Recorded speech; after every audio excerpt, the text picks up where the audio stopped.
शिव पुराण की कथा आप सबके समक्ष लाए हैं। कौन सी कथा है ये भी जानते हैं।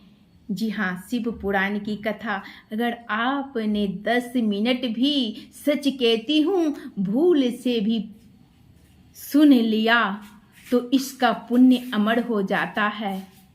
शिव का किया हुआ पुण्य कभी समाप्त नहीं होता।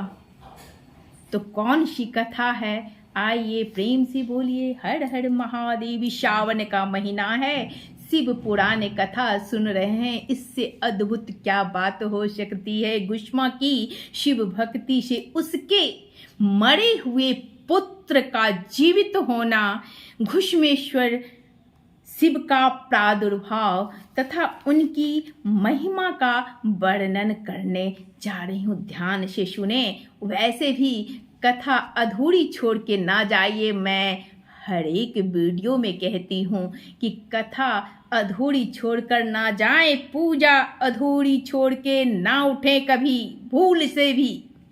सूत जी कहते हैं, अब मैं घुष्मेश नामक ज्योतिर्लिंग के प्रादुर्भाव का और उसके महात्म का वर्णन करूंगा। मुनीश्वरों ध्यान देकर सुनो।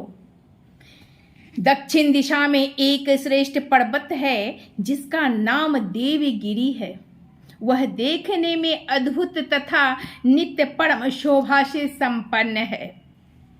उसी के निकट कोई भरद्वाज कुल में उत्पन्न सुधर्मा नामक ब्रह्मवेता ब्राह्मण रहते थे। उनकी प्रिय पत्नी का नाम सुदेहा था। वह सदा शिव धर्म के पालन में तत्पर रहती थी, घर के काम काज में कुशल थी और सदा सुधर्मा भी देवताओं और अतिथियों के पूजक थे। वे देव वर्णित मार्ग पर चलते और नित्य अग्निहोत्र किया करते थे। तीनों काल की संध्या करने से उनकी कांति सूर्य के समान उदीप्त थी। वे वेद शास्त्र के मर्मज्ञ थे और शिष्यों को पढ़ाया करते थे। धनवान होने के साथ ही बड़े दाता थे। सौजन्य आदि सद्गुणों के भाजन थे। शिव संबंधी पूजन आदि कार्य में ही सदा लगे रहते थे। वे स्वयं तो शिव भक्त थे ही, शिव भक्तों से बड़ा प्रेम रखते थे। शिव भक्तों को भी वे बहुत प्रिय थे। वह सब कुछ होने पर भी उनके पुत्र नहीं थे। इससे ब्राह्मण को तो दुख नहीं होता था, परंतु उनकी पत्नी बहुत दुखी रहती थी। पड़ोसी और दूसरे लोग भी उसे ताना मारा करते थे। वह पति से बार बार पुत्र के लिए प्रार्थना करती थी। पति उसको ज्ञानोपदेश देकर समझाते थे, परंतु उसका मन नहीं मानता था। अंतो गत्वा ब्राह्मण ने कुछ उपाय भी किया, परंतु वह सफल नहीं हुआ। तब ब्राह्मणी ने अत्यंत दुखी हो बहुत हट करके अपनी बहन घुष्मा से पति का दूसरा विवाह करा दिया। विवाह से पहले सुधर्मा ने उसको समझाया कि इस समय तो तुम बहन से प्यार कर रही हो, परंतु जब इसके पुत्र हो जाएगा तब इससे अस्पर्धा करने लगोगी।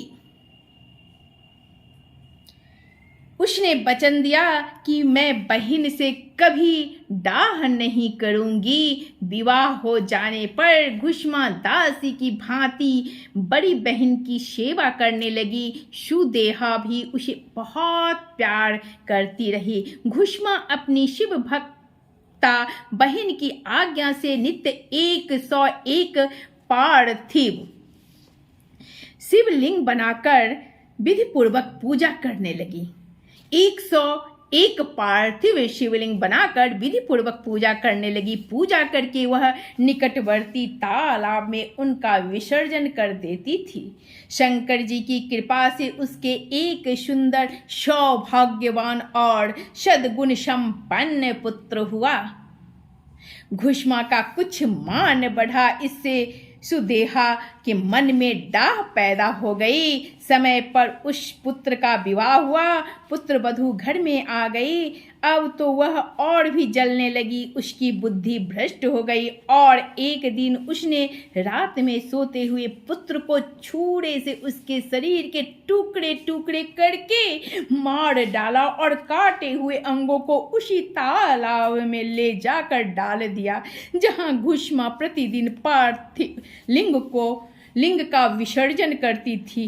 पुत्र के अंगों को उस तालाब में फेंककर वह लौट आई और घर में सुखपूर्वक सो गई। घुष्मा सवेरे उठकर प्रतिदिन का पूजन आदि कर्म करने लगी। श्रेष्ठ ब्राह्मण सुधर्मा स्वयं भी नित्य कर्म में लग गई। इसी समय उनकी ज्येष्ठ पत्नी सुदेहा भी उठी और बड़े आनंद से घर के काम काज करने लगी, क्योंकि उसके हृदय में पहले जो ईर्ष्या की आग जलती थी वह अब बुझ गई थी। प्रातःकाल जब बहू ने उठकर पति की सैया को देखा तो वह खून से भींगी दिखाई दी और उस पर शरीर के कुछ टुकड़े दृष्टिगोचर हुए। इससे उसको बड़ा दुख हुआ। उसने सास के घुष्मा जाकर निवेदन किया, उत्तम व्रत का पालन करने वाली आर्य आपके पुत्र कहाँ हैं?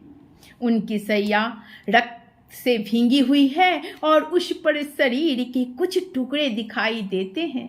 हाय, मैं मारी गई, किसने यह दुष्ट कर्म किया है? ऐसा कहकर वह बेटे की प्रिय पत्नी भांति भांति से करुण विलाप करती हुई रोने लगी। सुधर्मा की बड़ी पत्नी सुदेहा भी उस समय हाय मैं मारी गई ऐसा कहकर दुखों में डूब गई। उसने ऊपर से तो दुख किया किंतु मन ही मन वह हर्ष से भरी हुई थी।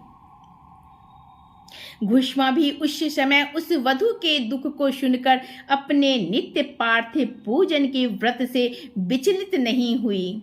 उसका मन बेटे को देखने के लिए तनिक भी उत्सुक नहीं हुआ। उसके पति की भी ऐसा ही अवस्था थी। जब तक नित्य नियम पूरा नहीं हुआ तब तक उन्हें दूसरी किसी बात की चिंता नहीं हुई। दोपहर को पूजन समाप्त होने पर घुष्मा ने अपने पुत्र की भयंकर सैया पर दृष्टिपात किया, तथापि उसने मन में किंचन मात्र भी दुख नहीं माना। वह सोचने लगी, जिन्होंने यह बेटा दिया था वे ही इसकी रक्षा करेंगे। वे भक्ति प्रिय कहलाते हैं, काल के भी काल हैं और सत्पुरुषों के आश्रय हैं। एकमात्र वे प्रभु सर्वेश्वर शंभु ही हमारे रक्षक हैं। वे माला गूंथने वाले पुरुष की भांति जिनको तोड़ते हैं उनको अलग भी करते हैं। अतः अब मेरे चिंता करने से क्या होगा? इस तत्व का विचार करके उसने शिव के भरोसे धैर्य धारण किया और उस समय दुख का अनुभव नहीं किया। वह पूर्ववत पार्थिव शिवलिंगों को लेकर स्वस्थ चित्त से शिव के नामों का उच्चारण करती हुई उस तालाब के किनारे गई। उन पार्थिव लिंगों को तालाब में डालकर जब वह लौटने लगी तो उसे अपना पुत्र उसी तालाब के किनारे खड़ा दिखाई दिया। सूत जी कहते हैं, ब्राह्मणों, उस समय वहां अपने पुत्र को जीवित देखकर उसकी माता घुष्मा को न तो हर्ष हुआ और न विषाद। वह पूर्ववत स्वस्थ बनी रही। इसी समय उस पर संतुष्ट हुए ज्योति स्वरूप महेश्वर शिव शीघ्र उसके सामने प्रकट हो गए। शिव बोले, सुमुखी मैं तुम पर प्रसन्न हूँ। सुमुखी मैं तुम पर प्रसन्न हूँ, वर मांगो। तेरी दुष्टा सौतन ने इस बच्चे को मार डाला था, अतः मैं उसे त्रिशूल से मारूंगा। मैं उसे त्रिशूल से मारूंगा। सूत जी कहते हैं, तब घुष्मा ने शिव को प्रणाम करके उस समय वह वर मांगा, नाथ यह सुदेहा मेरी बड़ी बहन है, अतः आपको इसकी रक्षा करनी चाहिए। शिव बोले, उसने तो बड़ा भारी अपकार किया है, तुम उस पर उपकार क्यों करती हो?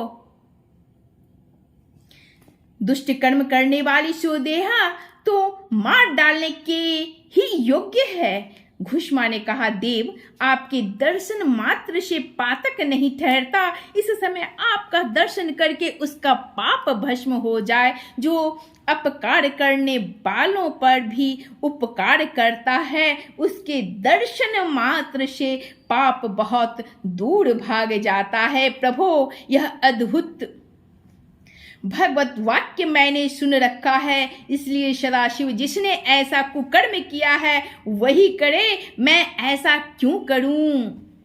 मुझे तो बुरा करने वाले का भी भला ही करना है। सूत जी कहते हैं, घुष्मा के ऐसा कहने पर दया सिंधु भक्तवश महेश्वर और भी प्रसन्न हुए तथा इस प्रकार बोले, घुष्म, तुम कोई भी और वर मांगो, कोई और भी वर मांगो, मैं तुम्हारे लिए हितकर वर अवश्य दूंगा, क्योंकि तुम्हारी इस भक्ति से और विकार शून्य स्वभाव से मैं बहुत प्रसन्न हूँ।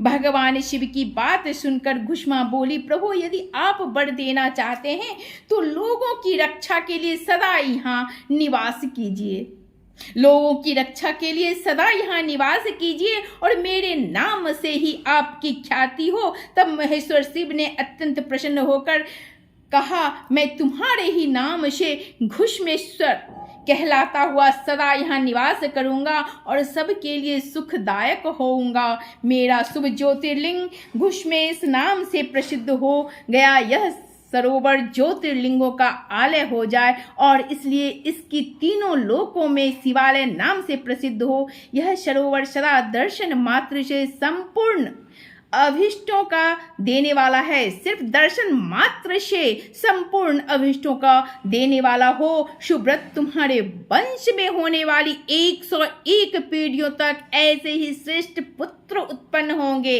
इसमें संशय नहीं है। वे सब के सब सुंदरी स्त्री, उत्तम धन और पूर्ण आयु से संपन्न होंगे, चतुर और विद्वान होंगे, उदार तथा भोग और मोक्ष रूपी फल पाने के अधिकारी होंगे। 101 पीढ़ियों तक सभी पुत्र गुणों में बढ़े चढ़े होंगे। तुम्हारे वंश का ऐसा विस्तार बड़ा शोभादायक होगा। ऐसा कहकर भगवान शिव कहाँ ज्योतिर्लिंग के रूप में स्थित हो गए। उनकी घुष्मेश नाम से प्रसिद्ध हुई और उस सरोवर का नाम शिवालय हो गया। सुधर्मा, घुष्मा और सुदेहा तीनों ने आकर तत्काल ही उस शिवलिंग की 101 दक्षिणावर्त परिक्रमा की, पूजा करके परस्पर मिलकर उनका मैल दूर करके वे सब वहां बड़े सुख का अनुभव करने लगे। पुत्र को जीवित देखकर सुदेहा बहुत लज्जित हुई और पति तथा घुष्मा से क्षमा प्रार्थना करके उसने अपने पाप के निवारण के लिए प्रायश्चित किया। मुनीश्वरों, इस प्रकार वह घुष्मेश्वर लिंग प्रकट हुआ।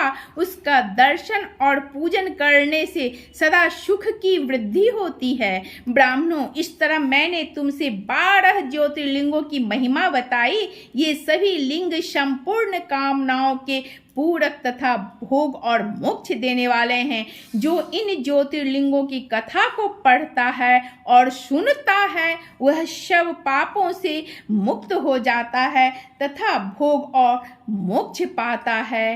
हर हर महादेव।